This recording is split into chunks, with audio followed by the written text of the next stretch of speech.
Now, how about them damn Celtics? And we are back for another episode of How About Them Celtics. Sam and I are here recording on Friday, January 17th, after the Celtics' big win over the Orlando Magic. Final score of 121 to 94. Bounce back win after their brutal loss to the Raptors. Came back home to TD Garden.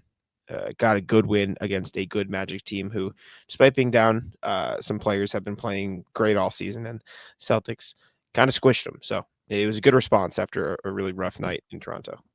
I don't think I've ever heard you use squish as a way to describe what the Celtics did to the team, but I do like it. Squish is pretty good. They certainly did squish them. It was nice. They fucking needed to. They re-earned my respect today. They came out right from the beginning and just kind of set the tone. I wrote about it for Celtics blog today.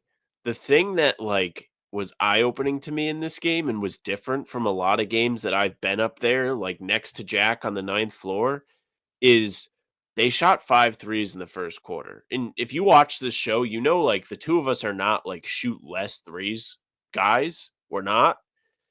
But I think early in the games, I am a shoot less threes guy because when they shoot a bunch of threes right at the beginning of a game, they open the door for themselves to come out cold.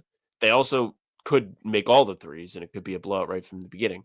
But they more often, especially during this cold stretch, come out cold, find themselves in a hole, they find themselves frustrated, and then they're in a rut on both ends of the floor, and they've got all the burnout, all of the disconnectiveness that we've heard them talk about at the podium, and the strained offense putting even more hurt on the defense and making them work hard on that end by being more intentional with what they were doing early in this game. The first play of the game was a bounce pass, threaded needle bounce pass from Drew to Kristaps for a layup. They made it so much easier to get going. I mean, it helps that they made all the threes in the first quarter. They were 5 for 5, but they took the same amount of shots in the restricted area as they did from beyond the three-point line. And I just think beyond the actual location of the shot, the fact that they made such a point to get in the paint earlier was a good indicator that they were focused today and that they came to play because it just felt like they were so stale on Wednesday and the offense wasn't as intentional as it needed to be. And the ball movement, the pressure that they put on a good defense in Orlando early was important. It set the tone for a good game on both ends. Yeah, no, I like the Celtics attack tonight. I will say, just to stave off the impending, they finally learned the Magic do give up 4 fewer threes than any team in the NBA. So this largely was just them playing to what the Magic were giving them and using that. So I wouldn't expect the Celtics to stray away from the 3-point shot like this in the future. But in a game where, as Joe always says, we're not a 3-point team where the take whatever shot the defense gives you and make the most of the best shot. They took the best shots, and they did that in this game. They took 15 or fewer threes for the second time this season in the first half, and the other one was the Magic game. So it's not a coincidence they play this way against the Magic, but it worked really well. That Jayson and Jaylen in particular did a really good job of getting inside. Monster second quarter from Jayson Tatum, monster third quarter from Jaylen Brown. Those guys were really, really, really good. This was an incredible Jayson Tatum game. He dominated for like long stretches of this game. 36, 4 and 2 steals and a block, 12 of 21, 4 and 9. He was incredible. Kristaps was a cheat code in the first quarter. In the first half, really, they just kind of threw him the ball down low. The Magic are down. Goga Bitadze, Mo Wagner. So if they got him switched off of Wendell Carter, it was barbecue chicken, and he just did whatever he wanted. So I just think the Celtics did a really good job of finding what offense benefited them the most and attacking those, and that was really good. And it was, just to pile on, even more important that they found a way to do it connected and everybody ate, because we've seen all of the buzz that the starting, and it's true, the starting lineup hasn't been good since everybody's been healthy. They haven't, what are they at, -10 net rating or something before today as the starting unit. The fact that they managed to get 20 points for their big three in this game, each guy having at least 20, and they were all efficient in doing so, is huge, and it didn't feel forced at any point in the game. Kristaps was the early focus. He did a great job of putting pressure on the defense early. You mentioned it. Tatum in the second quarter just absolutely took over when it was his turn. Tatum and the boys for a while, and then they put the starters back in for the last 8 minutes. Then Jaylen in the third quarter just really makes his presence known and gets in his bag and does what he does best. And again, it was all natural. It didn't feel like anybody was saying, okay, it's my turn, even if it looked that way in the play by play, where it's like, oh, wow, Jaylen had a lot of points in a row, or Tatum had a lot of points in a row. Yes, but they did it when it was called for. To your original point, they were taking what was given to them, they were getting the best shots. And that's the most important part of all of this. Yeah, I thought their defense was really, really good too. They were very locked in. They're very energized. Like I asked Joe about it after the game, and I don't think I got my point across in my question well enough, so I didn't get quite the answer I was looking for. But this felt like a game where usually when you talk about like, oh, a snowball effect in the NBA, it's 1-3 goes in another one. That's the snowball. This felt like a defensive snowball. Like they made one good defensive play, then they made another, and then the Magic had 90-something points, right? They had a shot clock violation in every quarter. They had 4 in the game, 1 per quarter, so they were locked in the whole night, right? There were still a couple lapses in the game, but this was the Raptors' loss was the offense or the defensive lapses were every possession, and it was a product of miscommunication, lack of execution, lack of focus. This one was they had a defensive lapse every once in a while that every single NBA team has in every single game ever, right? Like it just happens. So it's still stuff to take note of and that they can improve it upon, but that stuff happens. Like I thought Jayson Tatum's defense in this game was awesome, especially off the ball. Like he was a menace. Like whether it was stunting over to help or rotating or switching preemptively or just moving away from the point of attack defender, he did a really good job. Jaylen Brown had some great ball pressure in this game. Joe Mazzulla pointed out Al Horford's rim defense as well. Like it just felt like a very cohesive defensive game. Obviously, the Magic are not the best offensive team in the world, but the Celtics took that and then shut them down at every single chance they had. Yeah, anytime you can hold a team in today's NBA to less than 100, thumbs up. Happy to see that on the same day as the offense clicking. That's why you got a margin of victory that you got. It was just elite on both sides for the Celtics today. And the energy was connected. Again, we've heard during this slump that they've been in, it's like, well, when the offense is off, the defense suffers, and it's a lot of extra strain on the defense. It also happens when the offense is on, it fuels the defense. And it clearly did it today. They played with great energy. You mentioned that they forced 4 24-second violations. Impressive. Wish they had that on NBA.com in the turnovers section when you click to see the turnovers, because I knew that they had forced 24-second violations, but I couldn't find them. I only was able to find one. Go to play-by-play Impressive. in NBA. Go to all quarters. Control F. Shot clock violation. Hello, friend. How much longer are you guys going for? You heading out? Probably another 12 minutes. If you want to leave, I can just take the tea. It's not a big deal. I don't want to hold you. It's up to you. Yeah, I'm not gonna cut this out either. We're having fun. Yeah, talking about the win. Thoughts? Can I hop on? Anytime we get to talk about a win, it's fun now. Can you hop on? Yeah, you can hop on if you'd like. You can come hang out. I'll send you a link. Cam's gonna a ride home or an Uber home? I was gonna say, you brought your car again? Cam's gonna jump on with us for the last 10, 15 or 10, 12 minutes of the pod. Yeah. Hang out. Nice. There is so let me pause here. I'll send Cam the link, and Cam's gonna join us live. 1 second. All right, unpaused. Welcome, Cam. Thank you for joining us midway through the show. We've talked about some offense, some defense, some bounce back. Thoughts on the game? We'll just start generally, and we'll go from there. What do you think of this one? The Magic shot 5 of 32 from 3, so it's hard to really deduce anything from that. If they even go 10 of 32, which would have been like the average shooting night, the score looks super different. Still, I suppose, but a 12-point win. Yeah, if they make all those threes.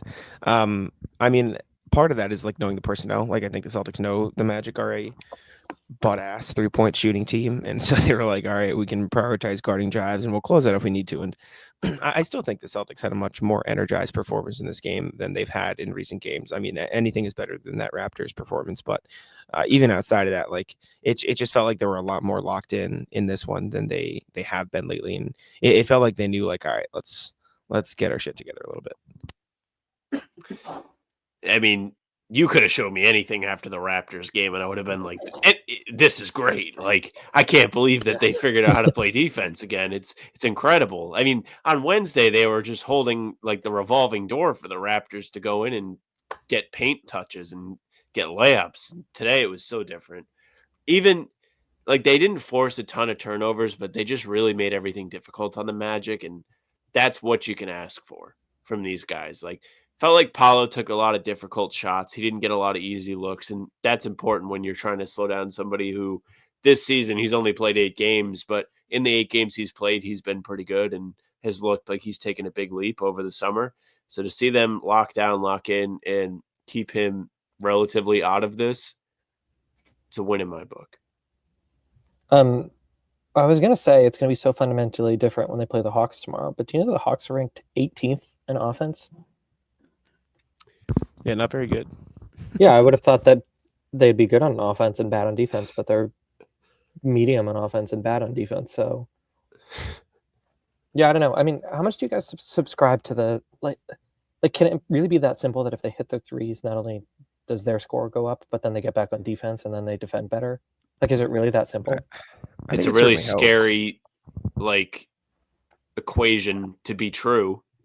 Like if that is the thing that moves the needle and is like you're only going to be a good consistent team if you make your threes every day, it is scary. Well, I think they need to be better at transition defense and getting back regardless, but I think it is just objectively harder to play consistent defense when you are constantly running back and on your back foot. And so getting more stops leads to, better offense, making more shots leads to better defense. So I mean, it's a cycle, but I don't think it's okay to just say, oh, we missed our shots today, so we were bad on defense. But I do think there's certainly a correlation. The proverbial chicken or an egg.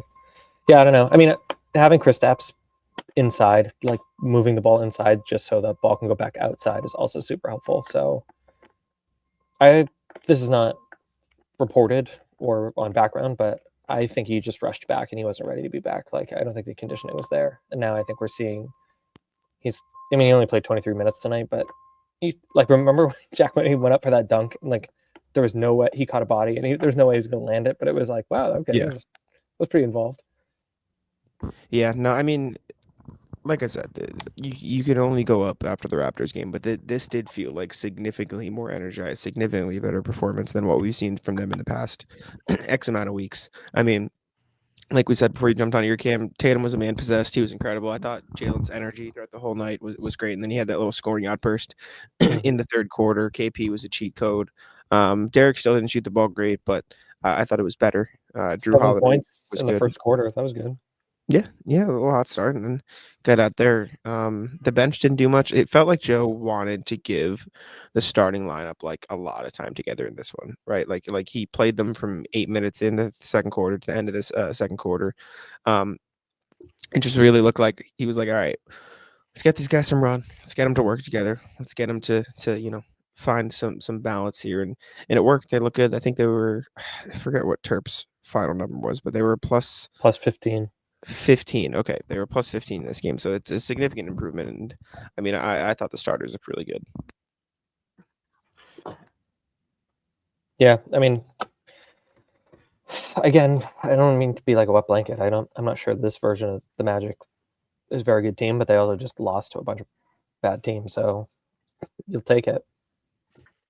Beating somebody is better than beating nobody. Yeah, that's good. In the I'll right take that. direction. Because they could have easily come out and fell flat again today. Even though, like, we were on the pregame talking about it, it's like, at what point is it like, oh, how many worst losses of the season can we have in like a 2-week span and do nothing about it? And it looks like the answer was 3 or 2 or 3. I think it was maybe only 2. But they were pretty quick in succession. Well, today, they did something about it. They sat up from the casket. Good work, Celtics. Which on balance, like last year, it was so early in the season, but they had that bad loss in Minnesota, and then they lost again to the Sixers. So they had that back-to-back loss. And then they had those 2 weird losses in Atlanta. But last year also featured moments where like they just let go of the rope, and you were like, what the hell are they doing? Here they stacked a few of those a little too much. I mean, that they lost 4 and 7 is like that is a playoff series, right? So like you could make the case that they were really not as competitive as they need to be, but at the same time, like the regular season is so fluky and long that it's our job to overanalyze things. I don't know. Actually, Jack, Joe seemed so like not just because he and I had a back and forth, but he seemed so defensive in the pregame that it actually made me reconsider how calm they were being about it. What did you think about that, Jack? I think Joe is pretty like I think a big part of what he was trying to say, which I understand, is like there is so much that we don't know and we'll never know. Right. Like objectively, like we only see what's happening in the game. We only hear what they want us to hear. And so if they are upset behind the scenes, we have no idea. If they are frustrated behind the scenes, they're certainly not going to tell us. They're going to keep it calm. They're going to say, okay, whatever. We're going to keep pushing on. So maybe they're pissed off. Maybe they're angry with the way they're playing. And I think what Drew said this morning, and I think I mentioned this on pregame or something, is It was pregame. Goes sometimes you're just going through it. And Yeah, honestly, I think Noah said this to me at shoot around today, like just offhand, like us talking, like maybe they don't know what's going on. Maybe they're like, what the hell is wrong with us? And they're trying to figure it out too. So if they don't know, and if they don't know, if they're just like, is it a lack of energy? Like, is this person doing this person doing this? If they don't know, how are they going to tell us? And even if they did know, they're still not going to fucking tell us. Like, so we're not going to know what it is. And so I think Joe's whole point is like, we are doing what we're doing. I think his quote to Gary of losing is unacceptable no matter what is poignant and an affirmation of what they believe and how they are upholding things behind the scenes. But even if they're frustrated, they're not going to let that off to us. Even if they are pissed off and there's stuff going on, they're not going to let that off to us. And for what it's worth, I think they're probably upset with the way they're playing. I don't think they're 100% sure what's going wrong. I think part of it is just the shooting, and that leads to other things and need to clean stuff up. But again, they're just going to tell us, hey, we're going to stay together. We're going to figure it out. And so maybe that's Joe's way of saying, like, listen, we got it. We're going to figure it out, but we're not going to tell you if we're pissed off. Yeah, I mean, listen, when the threes are going in, it does fix a lot of things that might not necessarily need to be fixed. Well, let me completely fixed, or it covers up a lot of things that are broken or maybe aren't perfect. And when the threes don't go in, you don't have that safety blanket or shield, whatever you want to call it. And then it gets ugly because we start to notice and we're like, damn, they're not playing defense or they're not focused. And, you know, they're going to start fielding all these questions from the media every time they go out and lose the same way. And all of a sudden they're not finishing off the games the way they used to be. They're falling apart in the fourth quarter. They either have a combination of not being able to get stops or can't buy a basket when the game's on the line, and it sucks. When the threes are going in, you often don't even get to that point where it matters. Today, 27-point win. But with the threes going in. And to that end, like they could go on a 10-game win streak here if they get hot shooting the ball. I mean, the best thing that could happen to this team is maybe that like they got all their fluky bad play out in December and January, not in April and May.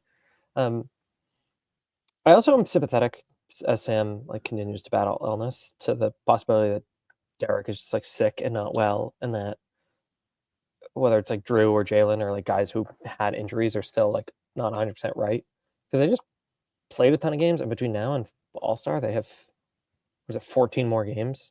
So yeah, I don't know. I think I guess if I was gonna nitpick, it's like it's not fun. Like the season's not fun. Like you look at the Thunder and the Cavs, they're having fun, and like usually retroactively in the spring you look back and like the teams that were in a funk usually don't turn around and become the teams that go to the finals. Save the 2022 Celtics.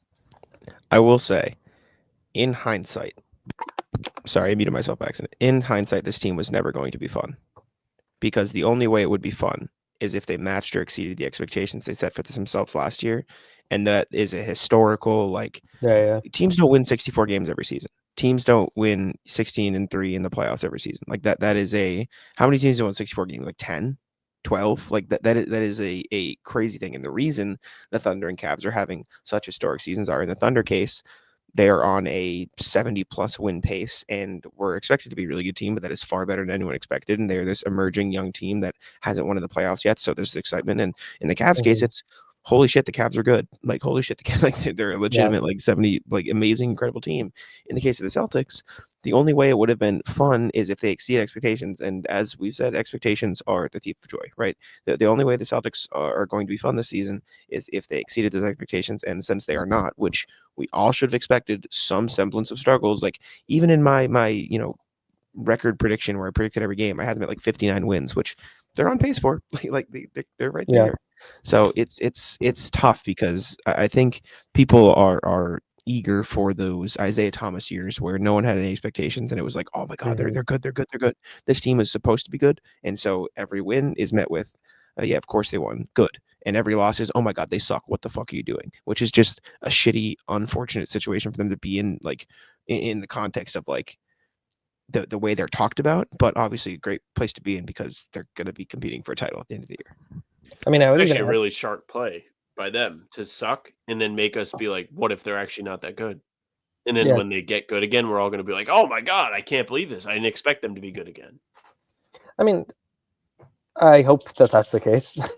I mean, that's the thing, is like expecting that they're just going to turn it on. Maybe tonight is proof positive that that's an okay expectation, but we've been talking about this though. Like the flip the switch is never a good thing. When you have to like point at, well, when they flip the switch, you mentioned it, Cam. It usually like it doesn't feel like it happens.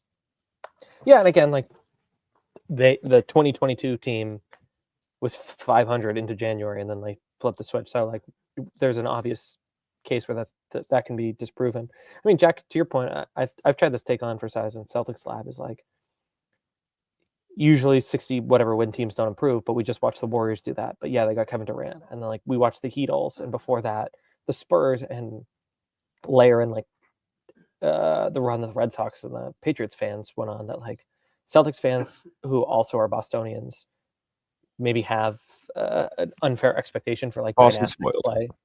Boston Spoiled, but like also might forget that being very good is like good enough to win titles sometimes, and you don't have to be dynastic. Unfortunately, like all the banners in this building suggest that like you're supposed to be dynastic, and maybe they'll win another one. Like he's not over. Like Joe was right. The way we talk about this is pretty morbid, considering the fact that they are on pace for like 58 wins. But yeah, I don't know. Yeah, man, it is what it is. I mean, like I've said, I think they'll be okay. I think tonight was a good win over a good Magic team. I don't care who was on the floor. It's a good Magic team. They've won games with guys out all season, including against the Celtics team. So thanks for joining us, Cam. Wait. Should we close and sing What Is This Feeling together? I think Sam would leave the call immediately. It's a song from Wicked, so I don't think Sam would be too pleased if we decided to Loathing. It's 11:40. Unadulterated. Okay. Loathing. I'm sick. Thank you guys for tuning in. Follow Cam on Twitter. Or Sam will do the Twitters. Sam, wrap it up before I start singing Wicked, please. Thank you very much for listening and watching. You may not want to listen any further. You can leave a like, comment, tell us what you thought of the win over the Magic. Tell us how back the Celtics are. You can also subscribe and hit the bell. Jack and are here every single day with new content. Full pods drop Tuesday, Thursday, Sunday. We are just giving you a game recap tomorrow because we are busy. Saturday's a tough day. But game recaps are up the morning after each game, no matter what. And then we have other videos in between to keep you up to date with all things Celtics. We have pregame streams, which are a ton of fun as well. You can find us on Spotify and Apple too. All pods and recaps are up there. So if you give us a follow, we'd appreciate that. And you could leave a 5-star review. That'd be very, very helpful. You can email us, hbtcpod@gmail.com. We read those every time we record a pod. Maybe our Monday morning video will be the mailbag because we won't be doing the full pod tomorrow. Big thanks to Cam for coming and chatting with us. You can follow him on Twitter at @ctabatabai. It's on the screen right there for you. If you don't already follow him, he puts out great content.